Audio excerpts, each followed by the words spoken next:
해외 지수를 대상으로 한 ETF지 않습니까? 예. 그러면은 이게 해외 지수는 결국은 전날 건데, 예를 들어 전날 나스닥 100 지수가 한 마이너스 한 2% 정도 빠졌다라고 가정을 하면요. 예. 오늘 제가 들고 있는 나스닥 100 ETF, 한국에 상장된 나스닥 100 ETF가 시작할 때 그냥 2% 빠져서 시작을 하게 되는 건가요? 이게 좀 가장 많이 나오는 질문이고 좀 헷갈리는 질문인데요. 결론부터 말씀드리면 그렇지 못할 가능성이 높다. 이렇게 그렇지 못할 가능성이 높다고요? 이렇게 이해하시면 되겠습니다. 그건 왜 그런가요? 그 이유가요. 뭐 나스닥 종가가 이제 5시에 발표가 되거든요. 예. 그래서 출근 시간들 때 보면 뭐 떨어질 땐 그렇다고 하더라도 잘 안 보니까요. 떨어질 때는. 예. 올라갈 때 한 3, 4% 올라가가지고 딱 있으면은 제 계좌도 보고 싶거든요. 9시에 어떻게 반영이 되냐. 근데 3, 4% 이렇게 올라가가지고 기분 좋게 딱 열어봤는데 4%가 아니라 2% 올라가거나 예. 1% 올라가거나 이럴 때는 예. 굉장히 화가 많이 납니다. 그쵸, 예. 왜냐하면 뭐 제대로 따라가지도 못하는 것 같고 운용도 제대로 못하는 것 같고 이게 좀 뭔가 좀 속는 기분들 이런 기분들이 드는데요. 예. 사실 그 이유가 예. 제가 말씀드리면 거래 시장과 거래 기준 시점들이 다르기 때문에 파생되는 문제다 이렇게 말씀드릴 수 있겠습니다. 구체적으로 어떤 말씀이시죠? 아까 말씀드렸던 4%가 올랐다고 하는 점들은 예. 사실은 한국의 거래 시간들 같은 경우는 9시에서 오전 9시에서 3시 반까지 거래가 되는데요. 그렇죠. 미국 시장 같은 경우는 10시 반에서 밤 10시 반에서 새벽 5시까지 거래가 됩니다. 거래 시간 자체가 다르죠. 그리고 가만히 보시면 이제 4% 올랐다고 하는 것들은 오늘 새벽에 5시와 전일 새벽에 5시 종가 사이에 등락률을 가지고서 4% 올랐다고 하는 거거든요. 그렇죠. 근데 그 와중에 한국에서 9시부터 3시 반까지 거래가 있었거든요. 그렇죠. 그렇기 때문에 사실은 그 종가 사이에 한국에서 거래가 있기 때문에 전일 시장에 그 부분들이 일부 반영될 가능성들이 있다. 그렇기 때문에 4% 올랐는데 제 계좌는 1%, 2%밖에 못 올랐다고 하면 사실은 전일장에서 미국 시장들 같은 경우는 이제 종가가 형성돼서 움직이지 않는데도 한국 시장들은 거래가 반영되는 거잖아요. 그렇죠. 거기서 미리 선반영될 가능성들이 굉장히 높다. 이렇게 이해하시면 될 것 같습니다. 아니, 뭐 그런 분들도 있더라고요. 예. 이게 나스닥 그 선물을 보고서 선물은 24시간 거래가 되니까 그거를 보고서 우리나라 ETF 거래하고 뭐 그러시는 분들도 있더라고요. 그래서 예. 그런 부분들이 미리 이제 반영이 좀 가격에 되는 경우가 뭐 있다 이렇게 볼 수 있는 건가요? 그렇죠. 그러니까 전날 가격들은 나스닥 선물 가격들이 있기 때문에 그거에 맞춰서 거래 가격들이 형성되고 현재 가격들이 형성이 되는데 문제는 나스닥 선물 같은 게 아니라 현물 지수를 따라가는 것들은 5시에 종가가 확정되기 때문에 사실은 그 거래 시간과 가격들은 기준 시점들이 다르기 때문에 나타날 수밖에 없다 이렇게 하시면 될 것 같아요. 장기적으로 보면 같습니다. 네. 하루 차이로도 보면 그 차이가 날 수 있는데요. 예. 뭐 3일이나 이틀이나 이렇게 끊어놓고 보시면 길게 보시면 예. 가격들이 거의 비슷하게 유지가 되지만 그 시점만을 놓게 되면 종가 가격들의 방식들이 기준이 다르기 때문에 차이가 날 수도 있다. 예, 사실 제가 그 나스닥 100 ETF 같은 경우는 실제로 거래를 해본 적이 있거든요. 예.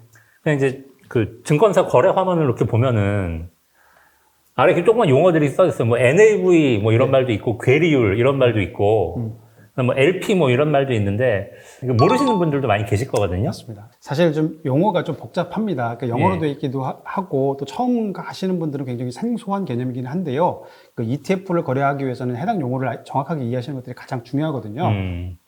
처음에 말씀해 주신 그 NAV라는 개념들이 사실은 실시간 가격, 순자산 가치라고 해가지고 Net Asset Value의 약자이긴 한데요.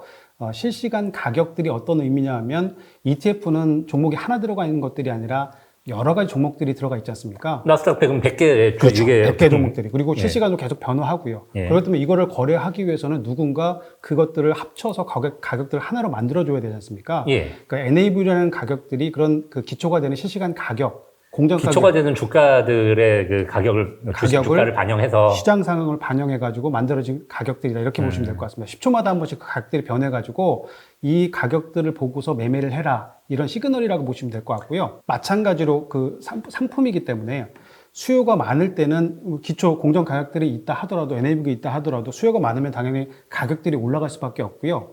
수요가 적게 되면 가격이 낮아질 수밖에 없지 않습니까? 예. 이 부분들이 ETF에도 그대로 적용이 됩니다. 근데 ETF라는 것들이 어쨌든 공정 가격들이 있는데 수요나 공급에 따라서 가격들이 만약에 흔들리게 되면 이 흔들리는 그 차이를 괴리율이라고 합니다. 쉽게 말씀드리면 NAV하고 현재 가격들의 차이라고 보시면 될 것 같습니다. 근데 이제 괴리율이 많이 벌어지게 되면 불만이 나올 수밖에 없죠. 그렇겠죠. 원래 NAV대로 거래가 돼야 되는 게 그렇죠. 맞는데. 네, 투명하고 공정하다는 것들이 ETF의 장점인데 괴리율이 커지게 되면 파는 사람들은 싸게 팔 수밖에 없고 그리고 사는 사람들은 비싸게 살 수밖에 없으니까 굉장히 커지지 않습니까?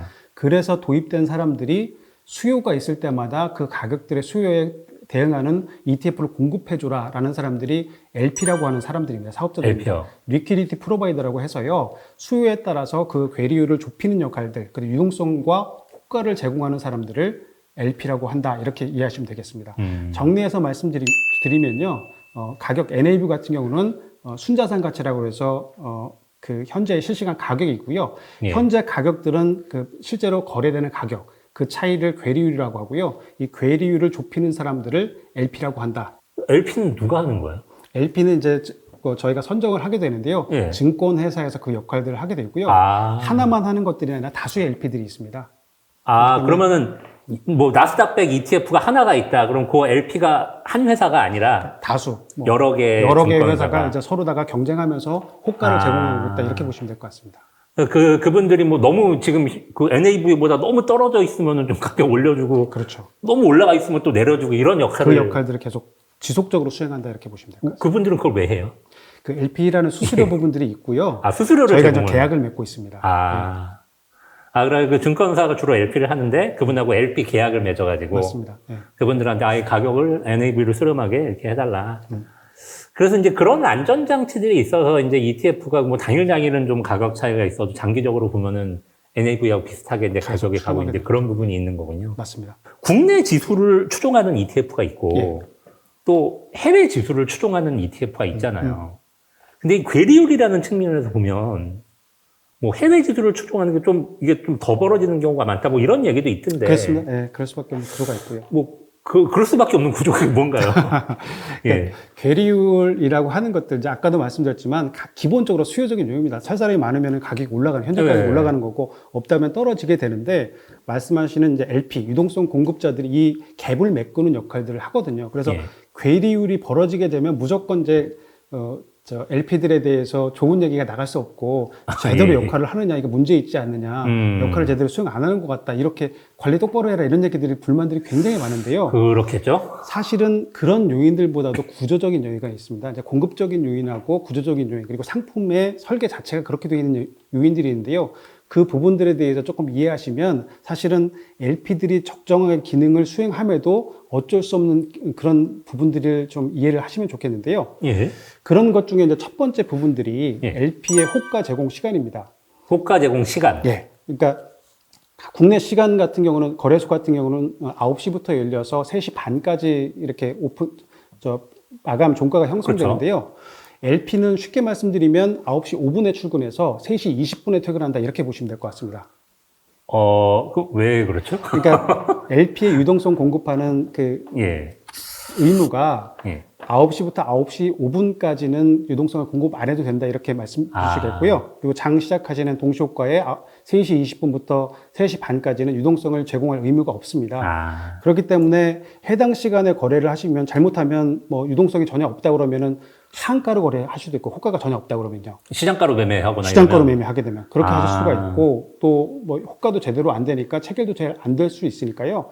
일반적으로 그런 시간에는 이제 투자자들께는 가급적 피해서 거래를 하셨으면 좋겠다, 이렇게 좀 추천을 드리고, 그게 아니라고 하더라도 이제 말씀하셨던 시장가가 아니라, 시장의 가격 아무 때나 내는 것들이 아니라 제가 이 가격에 체결하게 해주세요라고 해서 지정해 주는 걸 지정가라고 하거든요.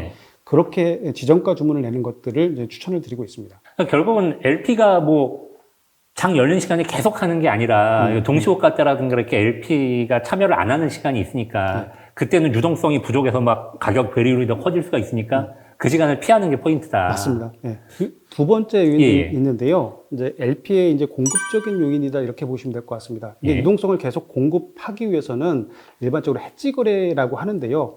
가만히 생각해 보시면, 제가 이제 ETF를 뭐 삼성전자 주식을 산다고 하신다면, 저는 삼성전자를 뭐 파시거나 사시거나 언제든지 제가 파신다 그러면 제가 사드리고, 그리고 사신다 그러면 제가 팔아드리겠습니다, 이것들을 하는 것들이 LP의 역할이지 않습니까? 그렇죠. 그런데 가만히 보면 예를 들어서 삼성전자를 저한테 파셨는데 제가 삼성전자 사는 거지 않습니까? LP 네. 역할들은. 근데 시장들이 변동이 되거나 시장이 떨어지게 되면 저는 계속 손실이 누적될 수밖에 없지 않습니까? 그렇죠. 그렇기 때문에 LP의 역할들 같은 경우는 그러면 계속 그 손실이 누적돼야 되느냐? 이러면 계속 유동성을 공급할 수가 없게 되지 않습니까? 없겠죠. 그러니까 이 부분들에 해결하기 위해서 LP가 하는 역할들은 해지 거래라고 해서 반대 거래를 합니다. 예를 들어서 ETF를 매도를 한 것들을 저희가 매수를 하게 되면 그 ETF에 매수되어 있는 포트폴리오만큼은 시장에 매도를 해서 자기 포지션을 0으로 만들거든요. 이 부분들을 계속적으로 그 원활하게 해 나가면서 해지 거래를 수행해야 되는데 문제는 그 샀던 주식들을 제가 삼성전자 주식들을 시장에 매도를 해야 되지 않습니까? 예. 근데 매도를 할 수 없는 경우가 있습니다. 동시국가 때나 뭐 이럴 때라서 그런가요? 아니면 어떤 경우? 국내 같은 이제 동시호가 시간에 이제 유동성을 공급하지 아까 않으니까 말씀하신 거. 그거는 할 수 없고요. 근데 해외 거래 같은 것들이 그렇게 많은데요. 첫 번째로 한국 시장은 열리는데 해외 시장은 휴장일 때. 국내 상장 ETF니까. 그렇죠. 국내 상장 ETF. 그렇죠. 그건 당연하죠. 예. 이렇게 되는 것도 있고요. 그런 경우 당연히 이제 뭐 어쨌든 반대 매매를 해지 거래를 할 수가 없으니까 없죠. 유동성을 원활하게 공급할 수 없는 부분들이 있고요. 또 하나 포인트가 중국 같은 시장은 아시아권이기 때문에 동시 거래 된다고 생각을 굉장히 많이 하시거든요. 예. 그런데 한국 시장은 9시에 열리는데요. 중국 시장은 10시 반에 열리고요. 그렇죠. 또 12시부터 12시 반 점심시간 있잖아요. 예, 맞습니다. 예. 그 휴장에 점심 휴장기에는 어쨌든 간에 유동성을 제공할 수가 없는 거죠. 그렇기 때문에 중국 투자를 이렇게 본토 투자를 하시게 되면 9시부터 이렇게 투자를 하시는 것보다는 10시 반 이후에 투자를 하시는 것들이 좋고요. 중간에 이제 그 시간에는 어쨌든 호가가 제공이 되지 않기 때문에 가급적이면 2시 이후에 투자하시는 것들이 좋겠다. 이런 말씀들을 많이 드리고 있습니다. 이것들이 이제 사실은 해지 거래를 수행하지 못하는 이제 공급적인 요인이다. 이렇게 좀 말씀드릴 수 있겠고요. 예, 예. 마지막으로 좀 말씀드릴 부분들이 상품 자체가 그렇게 설계된 겁니다. 어떤 의미신지. 나스닥 100 ETF 현물이라고 하는 것들은요. 예. 그 상품 자체가 어쨌든 간에 그 기초지수를 따라가야 되는 거지 않습니까? 그렇죠. 근데 현물의 기초지수라고 하는 것들은 아까도 말씀드렸지만 오전 5시에 딱 정해지는 거지 않습니까? 그렇죠. 그 이후에 거래되는 것들은 사실은 미국 시장이 열리지 않기 때문에 이게 그 5시에 종가하고 똑같이 움직이는 것들, 공정 가격이 5시에 결정되는데 말씀하셨다시피 나스닥 선물 같은 것들이 있지 않습니까? 예. 그러니까 기대가 있으니까 나스닥 선물을 보고서 현물 ETF임에도 불구하고 그 기대를 반영해서 현재 가격 ETF 가격이 계속 바뀌긴 옮기게 하죠. 되는 예. 거죠. 그렇게 되면 계속 뭐 종가는 예를 들어서 1% 정도 올랐는데 9시에 시작할 때 갑자기 나스닥 선물들이 올라가게 되면 3, 4% 난다. 그러면은 플러스 3% 괴리율 이런 것들이 날 수밖에 없는 거죠. 네.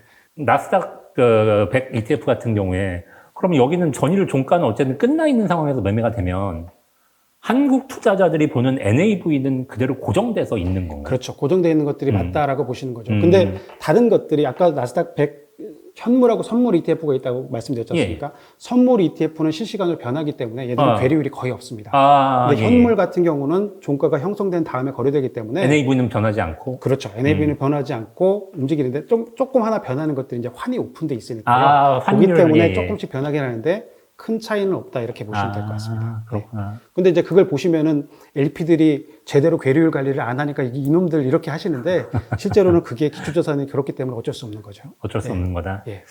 이게 이제 국내 지수 추정하는 ETF하고 아마 확연하게 차이가 있는 부분이 아닐까 싶은데 너무 그 LP 뭐 탓을 하실 게 아니라 구조 자체가 이제 그런 거기 때문에 그런 부분을 유념을 해서 거래를 해야 되겠다. 해외 ETF는 그런 점들을 유념해야겠습니다. 그렇군요.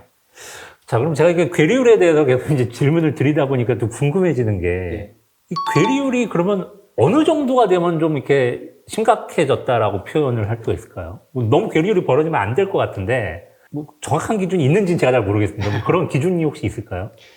정확하게 이렇게 뭐 기준을 해서 이 정도다 이런 건 아니고요. 경험적으로다가 좀 말씀드릴 수 있는데요. 예. 국내보다는 당연히 해외 해외가? 쪽에 예. 부분들이 괴리율이 클 수밖에 없고요. 예. 해외 상품이라고 하더라도 선진국보다는 이머징에 투자하는 상품들이 괴리율이 클 수밖에 없고요. 그리고 지수형이라고 하죠. 일반적으로 인덱스 투자라고 하는 지수형보다는 테마형이나 섹터형들이 당연히 클 수밖에 없습니다. 그 이유는 이제 해외라고 하면 시차가 당연히 발생하고요.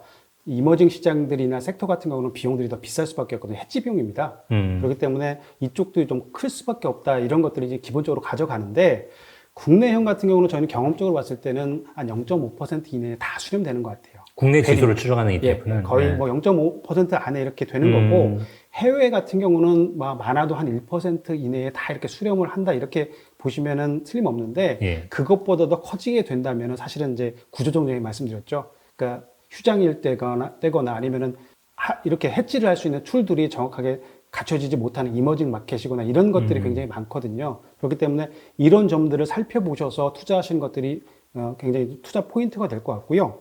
그리고 실무적으로 봤을 때는 해외 ETF로 투자하실 때는 설정액들이 큰 것들이 좋다라는 말씀드렸습니다. 설정액이 커야지 기본적으로 거래량들이 나오고요. 호가가 좀 탄탄하게 붙기 때문에 이것들이 좋은데 제가 경험적으로 이렇게 매매를 하다 보면 너무 이렇게 공정가격이라는 NAV가 있으니 거기에 집착해서 매매를 많이 하시거든요. 예. 한 5원 차이가 나게 되시면 주문을 못 내세요. 그거 공정가격만 내겠다 이렇게 하시고 손해보는 느낌이 들 수가 있죠. 네. 그 느낌 때문에. 그런데 가만히 따져보시면 5원 차이라고 하면 1,000만 원 투자하시게 되면은 5천 원 정도거든요.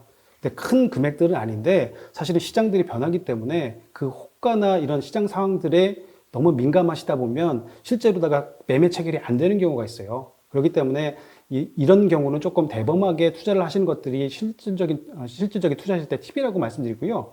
이렇게 말씀드릴 수 있는 이유가 LP가 저희가 관리를 할 때 이렇게 호가들을 보는 것들이 LP 혼자만 보는 것들이 아니라 다수의 LP 회사들이 그쵸, 있고요. 그쵸. 그리고 그것들을 운용사가 모니터링을 하고 있습니다. 그래서 그 모니터링을 한 것들을 보면 사실은 LP가 호가를 제대로 되지 않는 경우보다는 구조적인 영역들이 굉장히 많거든요. 그렇기 때문에 어쨌든 ETF 자체에 좀 신뢰를 가지고 계시고 그 호가보다는 그때 상황들에 맞게 살 때고 할 때는 조금 비싼 듯이 사줘도 좋고요. 팔 때는 좀 싼 듯이 파는 것들이 사실은 실제로 매매에는 더 도움이 되더라. 이렇게 좀 말씀드릴 수 있겠습니다. 그렇군요. 그러니까 뭐 배리율이 막 몇 %가 넘어가면 이건 문제가 있고 뭐 이런 기준이 정확하게 있는 건 그렇지 아닌데 않습니다. 예. 경험적으로 봤을 때 국내는 뭐 0.5% 정도 이내에서 크지 않게 유지가 거의 되고 없다는 것이고요. 해외는 뭐 상황에 따라서는 그거보다는 좀 더 벌어질 수는 있다. 네, 그렇게 이해하시면 되겠습니다. 그렇게 이해를 하면 되겠군요.